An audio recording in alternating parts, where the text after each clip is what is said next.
त्यांनी अगदी स्पेसिफिक प्रश्न विचारला, त्यांनी त्याचा उत्तरही दिलेलं आहे. पण मुळात आपल्याला हे लक्षात घेणं गरजेचं आहे की तुमचं उत्तर सविस्तर वाचलं मी ते संपूर्ण, आणि ते चांगलं आहे. पण ही आपली प्रश्न उत्तरे जी होतात, ती जे अधिकारी जे आपल्याला सांगतात त्या पद्धतीची ती प्रश्न उत्तर आहेत.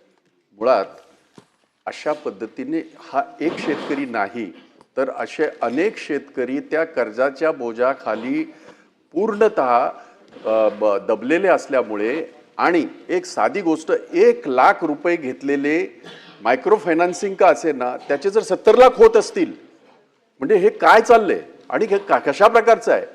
जरी मायक्रो फायनान्सिंग हा विषय रिझर्व्ह बँकेच्या अखत्यारीत आहे कळतोय, पण आपल्या राज्यामध्ये तर त्याच्या असे परिणाम होत असतील तर आपले कायदे तोटक आहेत का? तर नाही, आपले कायदे खूप मोठे, आणि आपण त्याच्यावर कारवाई सुद्धा करू शकतो. इथे या शेतकऱ्याच्या बाबतीमध्ये अगदी कंबोडियामध्ये जाऊन त्याने त्याची ही विकली आणि त्याचे 8 लाख तिथल्या तिथे परतून घेतले, आणि तेव्हा असं लक्षात आलं की हा एकच शेतकरी नाही, तर असे 7-8 प्रकरणं त्याच वेळेला उघडकीस आले. तुमच्या उत्तरामध्ये आहे. मग याच्यामध्ये संघटित गुन्हेगारी आली, ज्याचा जो प्रश्न यांनी विचारला, मिलिंद नार्वेकरांनी विचारला. आपल्याला एकापेक्षा जास्त लोकांच्या त्यांनी किडनॅप त्या ठिकाणी हे केलेले आहेत, आणि ते सगळे पैसे बाहेरच्या बाहेर त्यांनी वळते करून घेतलेत.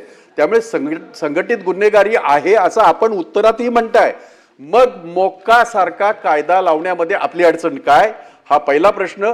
नंबर 2, अशा पद्धतीचा ड्राईव्ह घेऊन राज्यामध्ये, कारण आपण कुठलंही सरकार असू द्या, आपण कर्जमाफी करतो, आपण शेतकऱ्यांना दिलासा देण्याचा प्रयत्न करतो, परंतु अशा घटना वारंवार घडत असताना राज्य शासन अशा पद्धतीचा स्पेशल ड्राईव्ह घेऊन अशा पद्धतीने मायक्रो फायनान्समध्ये किती शेतकरी असे आता अशा पद्धतीने बळी पडलेले आहेत, अशा पद्धतीचा काही उपाययोजना सरकार करेल का? पहिला, संघटित गुन्हेगारी आपण आपल्या उत्तरातच म्हणालेला आहे, त्यामुळे त्याचा मोका हा लागतोच, तो तात्काळ लावणार का, हा पहिला प्रश्न. नंबर 2, अशा पद्धतीने मायक्रो फायनान्सिंगच्या मुळे जे शेतकरी त्रासात आणि त्यांचं आयुष्य उद्ध्वस्त झालंय, या बाबतीमध्ये राज्याचा पूर्णतः तो एक ड्राईव्ह घेऊन त्याच्यामध्ये काही उपाययोजना सरकार करणार का?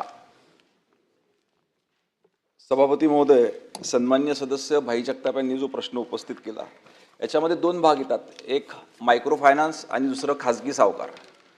ह्यामध्ये जो शेतकऱ्यासोबत जी घटना घडली, एक तर पहिले हे क्लिअर करतो की ह्या सर्व प्रकरणामध्ये शेतकरी हा एक आहे आणि आपल्या राज्यातले 2 व्यक्ती आहे. बाकी जे आहे ते इतर राज्यातल्या, महाराष्ट्राच्या बाहेरचे आहे, म्हणजे ज्यांची किडनी रिसिव्हर झाली किंवा डोनर झाली, किडनी काढली गेली.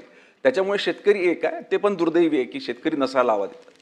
परंतु हे सर्व करत असताना मायक्रो फायनान्स हा विषय आरबीआयच्या अखत्यारीमध्ये येतो, आणि आरबीआय गाईडलाईन्स देतात का कशा पद्धतीनं त्यांनी व्याज आकारलं पाहिजे, किती घेतलं पाहिजे, कशा पद्धतीची त्याची पूर्ण दिशा ही आरबीआयच्या अखत्यारीमध्ये येते. दुसरं खाजगी सावकार. खाजगी सावकारांकरता आपल्या इथं कायदा आहे. त्यांनी कुठल्या पद्धतीनं किती रेट ऑफ इंटरेस्टने त्या ठिकाणी कर्ज वितरित केलं पाहिजे, किती व्याज घेतलं पाहिजे, याची ह्या नियमावली आपण त्या ठिकाणी तयार करून दिलेली आहे. आणि याच्याकरता जिल्हा स्तरावर एक समिती देखील त्या ठिकाणी आहे. जिल्हाधिकारी किंवा त्यांचा प्रतिनिधी, पोलीस अधीक्षक किंवा त्यांचा प्रतिनिधी आणि DDR यांना दर 3 महिन्यांनी त्या ठिकाणी आढावा बैठक घेण्याच्या सूचना विभागाकडून देण्यात आलेल्या आहे.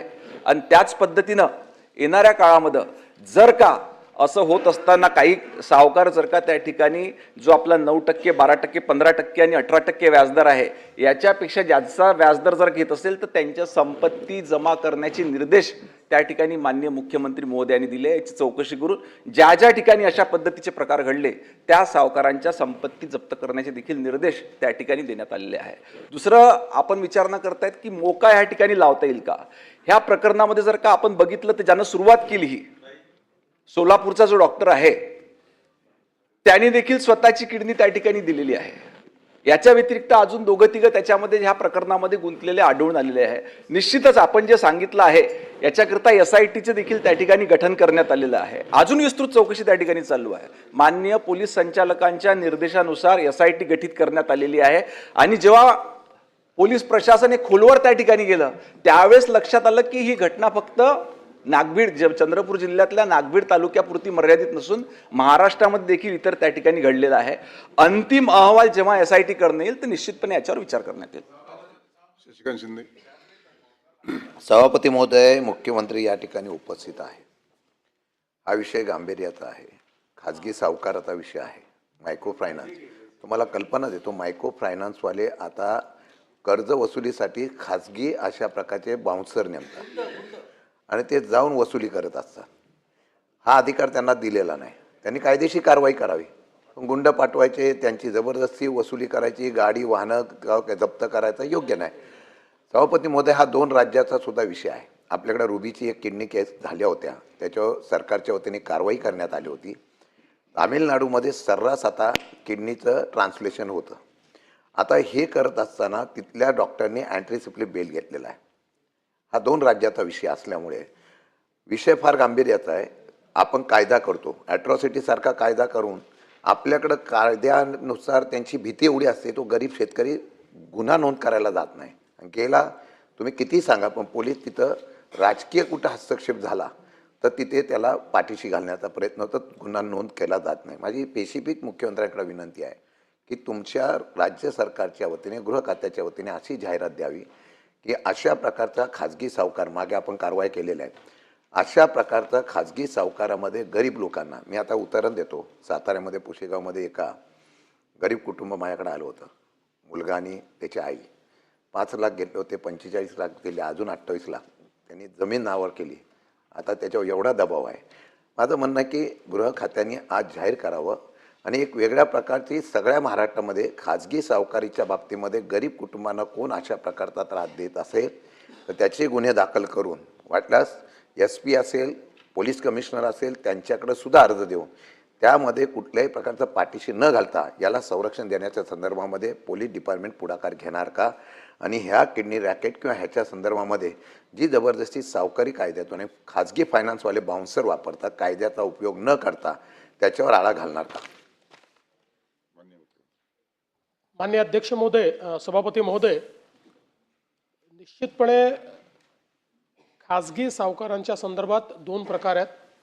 एक लायसन्स्ड खाजगी सावकार आहेत, बाकी अवैध सावकारी करणारे आहेत.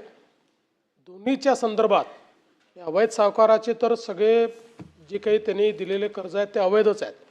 त्यामुळे त्या संदर्भात आमची अपील असेल की जर अशा प्रकारे कोणाला प्रताडित केलं जात असेल तर त्यांनी तक्रार करावी. आम्ही तक्रार घेऊ आणि त्या सावकारावर कारवाई करू. जो लायसन्स्ड सावकारी करतो आहे त्यांनीही नियमापेक्षा जास्त त्या ठिकाणी जर वसुली केली असेल किंवा जो काही आपला व्याजाचा दर ठरलेला आहे, दामदुपटीचे जे काही नियम आहेत, या सगळ्या नियमांच्या विपरीत जाऊन जर कुठल्या लायसन्स सावकाराने अशा पद्धतीनं कोणावर कर्ज लादलं असेल त्यांनीही तक्रार करावी. आम्ही कारवाई करून नियमानुसार त्या ठिकाणी त्यांना पूर्ण रिलीफ देऊ आणि अशा प्रकारे चुकीचं जर काम कोणी करत असेल तर त्यांचा सावकारीचा लायसन्स देखील रद्द होईल आणि फौजदारी कारवाई देखील त्या ठिकाणी करण्यात येईल, हा विश्वास मी देतो. आणि या संदर्भात या सभागृहात सांगितल्यानंतर सर्वांना समजतं. तथापि याला अधिक प्रसिद्धी कशी देता येईल जे आपण सांगितलं तोही प्रयत्न केला जाईल. प्रश्न क्रमांक 4, 7495, रणजितसिंह मोहिते पाटील. सभापती महोदय, प्रश्न क्रमांक 7495. मंत्री बोल.